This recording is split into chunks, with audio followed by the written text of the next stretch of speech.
आप सबको जय मसीह की। आज का जो हमने वचन लिया है वो लिया है भजन संहिता उसका 119 अध्याय उसकी 90 आयत से लेके 92 आयत तक। We are taking the passage from Psalm chapter 119 verse 90 to 92।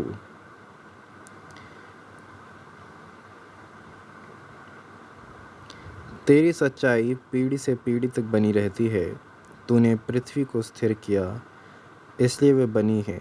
वे आज के दिन तक तेरे नियमों के अनुसार ठहरे हैं, क्योंकि सारी सृष्टि तेरे अधीन है।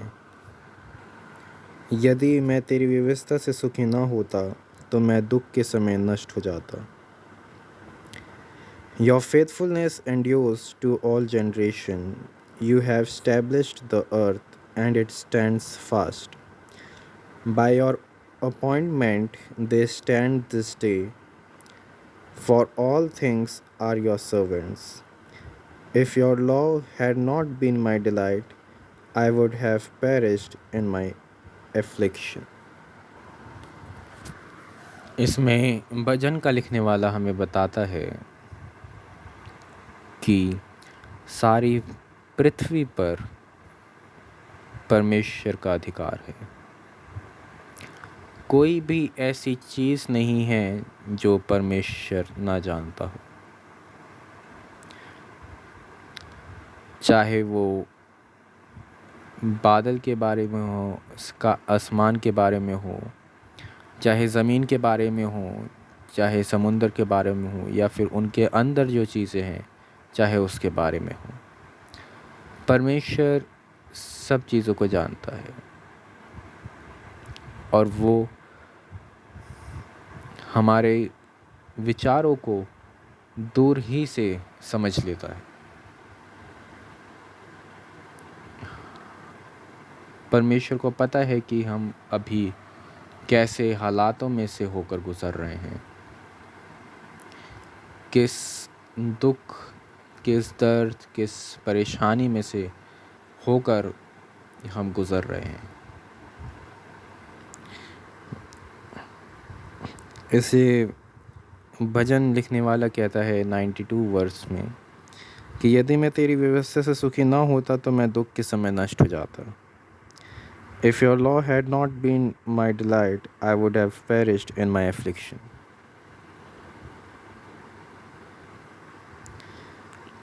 इसलिए जो परमेश्वर की जो व्यवस्था है,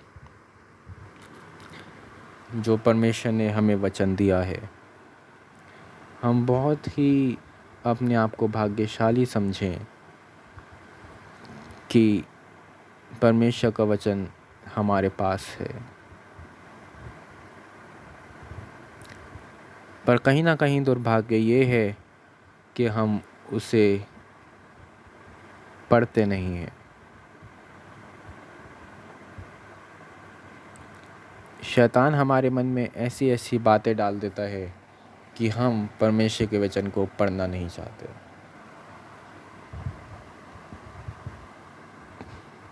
तो कैसे हम कहें कि मैं तेरी व्यवस्था से सुखी ना होता, यदि मैं तेरी व्यवस्था से सुखी ना होता तो मैं दुख के समय नष्ट हो जाता। भजन लिखने वाला कह रहा है कि मैं तेरी व्यवस्था से सुखी हूँ, इसीलिए मैं अपने दुख के समय नष्ट नहीं हुआ। क्योंकि परमेश्वर जानते हैं कि इंसान जो व्यवस्था मैंने इसे दी है उससे ये सुखी है, इसलिए दुख के समय मैं इसे नष्ट नहीं करूँगा।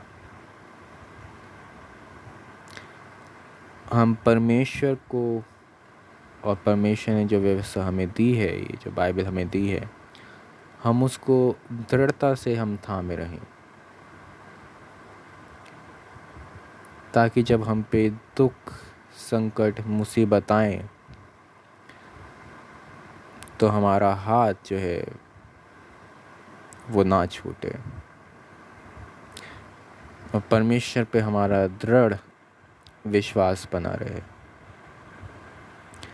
क्योंकि अजीज़ों परमेश्वर हमें नहीं छोड़ते, चाहे कैसे भी हालात हों। ये हमारी ही गलतियां होती हैं जिस वजह से हम परमेश्वर से दूर हो जाते हैं। ज़िंदगी की भाग दौड़ में, जॉब के सिलसिले में, पढ़ाई के सिलसिले में हम इतने बिज़ी हो जाते हैं कि हम परमेश्वर की बातों पे और परमेश्वर के वचन पे ध्यान नहीं लगाते। इसलिए हमें चाहिए कि जैसे जैसे हम दुनियावी तौर पे बढ़ते हैं वैसे वैसे हम परमेश्वर के वचन में भी बढ़ते जाएं।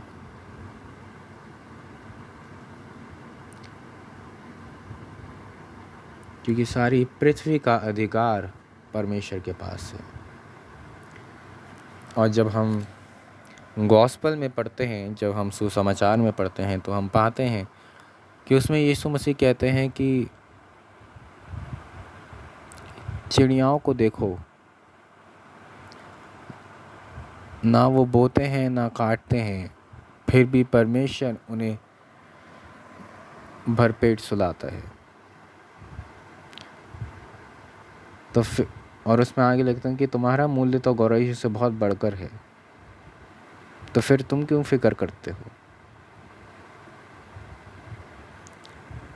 इसलिए हम ये फ़िक्र ना करें कि हम क्या पहनेंगे या क्या खाएंगे या किस तरह से रहेंगे, पर हम परमेश्वर पर संपूर्ण हृदय से विश्वास करें और उनकी आज्ञाओं को मानें।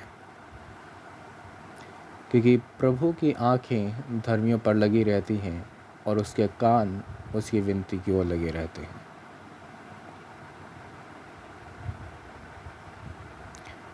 अभी हो सकता है कि हमारा वक्त सही ना चल रहा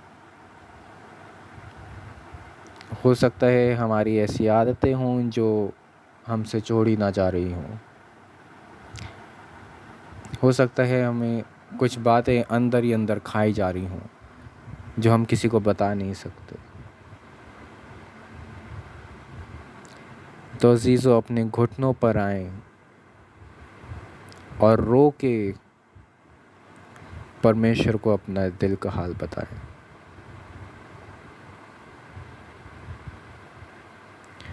और सच्चे मन से परमेश्वर से प्रार्थना करें कि ये जो बोझ जो हम अपने ऊपर लेके चल रहे हैं, इन सब चीज़ों का, वो बोझ आप हमारे ऊपर से हटा दीजिए।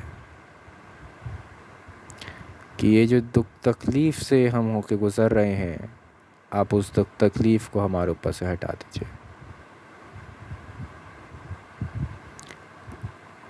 क्योंकि अजीज़ों, दुष्ट जो है वो अपनी युक्तियाँ बनाता है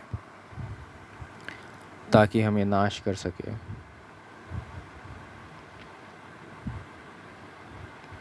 लेकिन परमेश्वर का हाथ हमें उनसे बचाता है और हमें इस जिंदों की ज़मीन पे बनाए रखता है।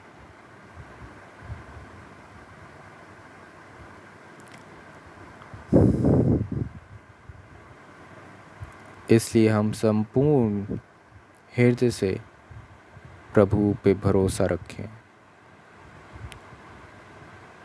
और उसकी आज्ञाओं का पालन करें। आप सबको जय मसीह की। आमीन।